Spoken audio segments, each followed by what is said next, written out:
Hello and welcome to ProLab Studios. Today I am going to present to you 5 things you can put in your proposal to give you an advantage over your competition. My name is Michael Gallion.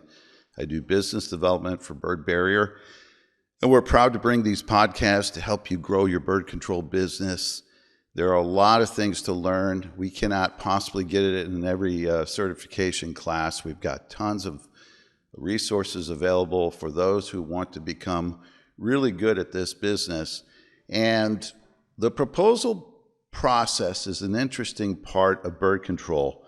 So I'm going to give a caveat first about what I'm talking about here today. And the first thing I'm going to tell you is when you can avoid doing written, drawn-out proposals and just close the deal in the simplest way possible, do that. Do that instead. Have a closer mentality.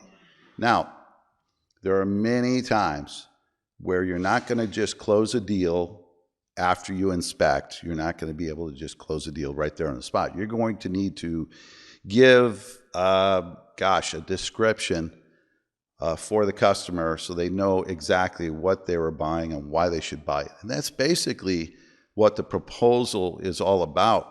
But man, oh man, do they get confusing in the world of bird control. There are so many different tools and devices. One thing that you have to realize is when you, as a pest professional, propose, let's say, a roach solution for a restaurant, almost all of the people bidding on that contract, let's say it's for 14 of their restaurants around a particular city,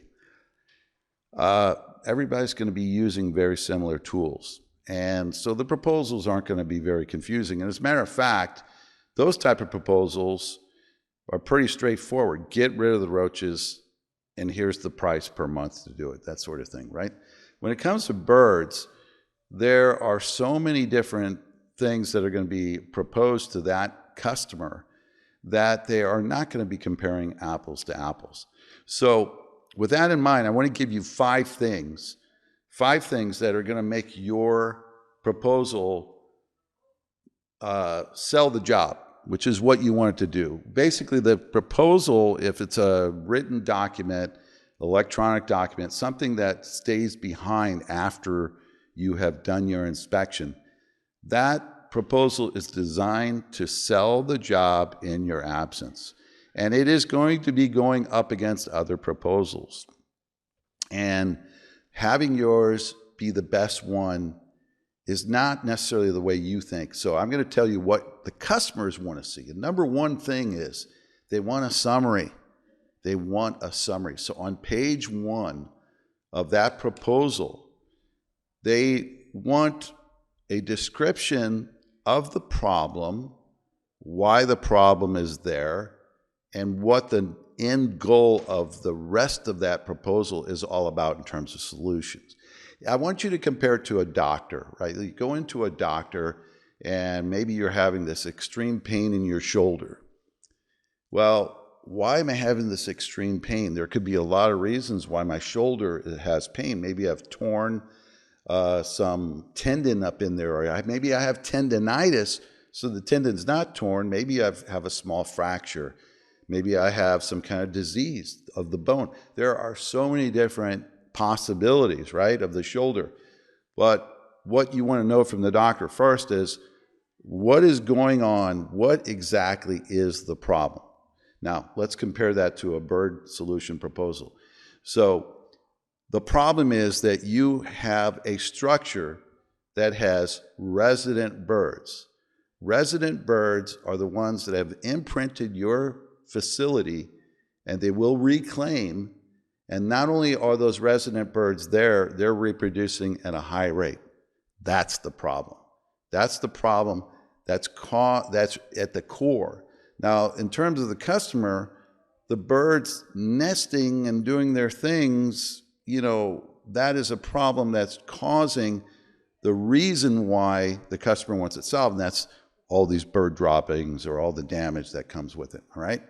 So we have to have a good summary that describes it. Then, so what we will do right, is what comes next. Maybe we'll give a little bit more about the biology of why the shoulder. Apparently this patient plays tennis on a regular basis, and tennis is known to cause tendonitis in the shoulder, okay? So now I have a very clear, right, we have a comparison, it makes sense.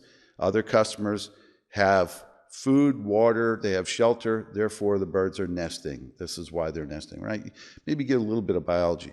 But then what is the solution? And it's not, we're not gonna say the technical, what the products are. We let that part of the proposal be on its own.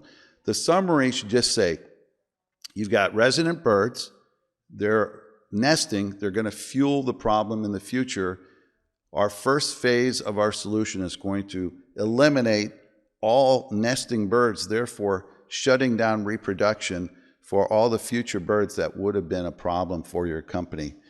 The second thing we're going to do in the solution is we're going to cause birds to move from those nesting sites. We're going to put additional pressure on other areas. Therefore, we have to pre-treat those areas to make sure they don't just nest in a new area of your facility, driving the birds. Eventually, within 90 days, you're going to see the facility will return to normal. So the reason this summary is so important, especially in a multiple bid situation, is there's going to be the decision maker at the top. Now, as you've learned in past podcasts or my sales training, for every $20,000, there's going to be another decision maker. That's sort of a threshold you want to remember. If we have a bid that's $60,000 for the work, you're going to probably have 3 people, but at the very top, there's that one person who's going to write the check or sign off on the purchase order. That person usually don't want to hear all the details. And if you have this proposal that takes 5 minutes to get to the point, you're going to frustrate that person, especially when he has 3 other bids to look at. Yours, front and center, has a summary, very basic to the point. 1 paragraph describes the problem, what the solution is, and then they're going to flip to the back page and say, okay, I get it. Going to solve the nesting birds, going to protect the facility, going to solve it in 90 days, and it's going to cost $57,000. Okay, let's see the next proposal. That's what that decision maker is going to do. Now, the people that have been involved in the process of solving are then going to be selling to that decision maker for you using the rest of the proposal. That brings us to the next thing that it should have in it. To give you an advantage, pictures, not a bunch of words. Pictures are worth 1,000 words. Guess what? Videos, probably 10,000 words.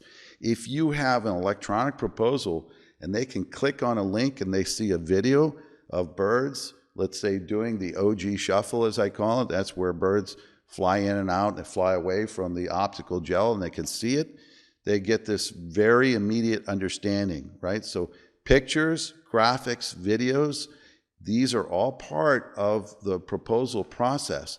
You should have links with videos if possible, but the pictures include resources like what we have at Birdberry. You can take diagrams of the products and solutions, the deterrents, and drag them right off of our website into your proposal. So make sure you include those. Another thing that they will want is guarantee of results. Now, we have guarantees on our products, but you have to put guarantees on your workmanship. And the best companies, they're good at what they do. They understand that bird control many times, almost half the time, result from a failed attempt. This is a big driving force. So in bird control, if you want to give yourself a huge advantage, give guaranteed results whenever possible that tie into the product guarantees. Therefore, number 4 is proof of efficacy. And that's what I was talking about with the videos, right? We see videos, but one of the biggest proof of efficacy is doing tests first of small areas. This is not done enough in bird control in big scale. Even with small areas where you can net off an area when it's a huge project, sometimes the customer just needs to see for sure that things are working properly. This is one of the big things why optical gel has been so popular. It's easy to do a small test area and do proof of efficacy.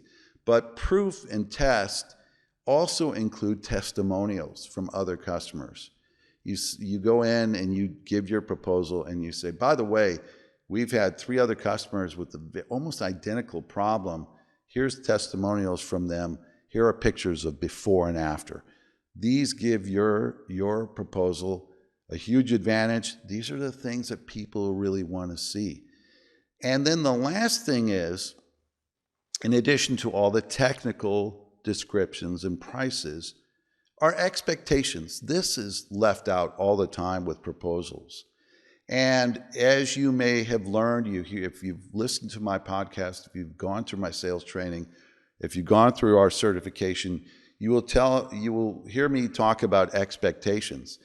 It's not just we're going to net off this facility and birds are no longer going to nest under this structure. You need to let them know where the birds are going to go.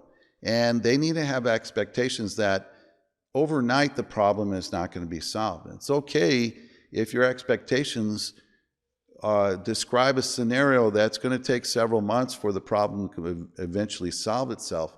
Customers love to know what to expect after they invest $57,000. And if they get a surprise after the job is done and now they see 100 pigeons on a new building across the way, they're going to be upset. They're going to say, wait a minute, I thought we paid all this money to solve the bird problem. Now they've moved over there. To give yours an advantage, you want to talk about not just what will happen. I'll give a good example of this. There's a really great installer that I've trained over the years, and this person has become one of the top people in bird control.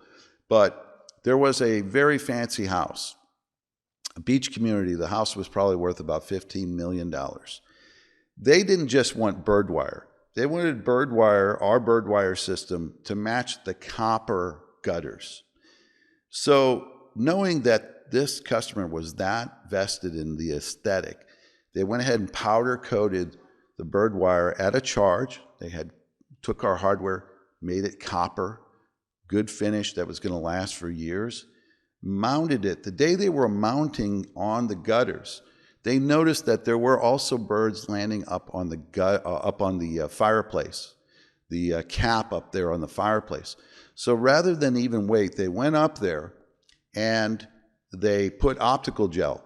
Even without being told, they put it up there so that when the customer would come home, they would see something really spectacular. And that technician was able to tell the customer, they said, by the way, when we get down off the ladders, I want you to watch, because these birds are going to come right back from the neighboring houses. They're going to try to land on these gutters, and instead they're going to fly up to your chimney up there and watch what happens.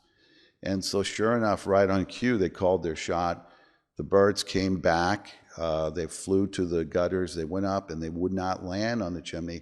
And then, as prepared as he knew he should be, he had pictures of optical gel up on that cap, causing the birds not to land up there.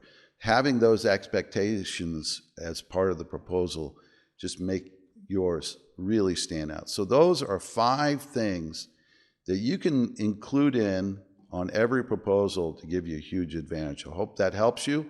I hope you sell more bird work as a result of this today. If you have other suggestions for podcasts, little narrow band areas of things that you wonder about that could help your business, let us know. Reply below to wherever you're seeing this particular podcast. Let us know. Get back to us. We've got a lot of podcasts scheduled for the future. We're seeing a lot of good results come from this, and we will see you at the next one. So take care.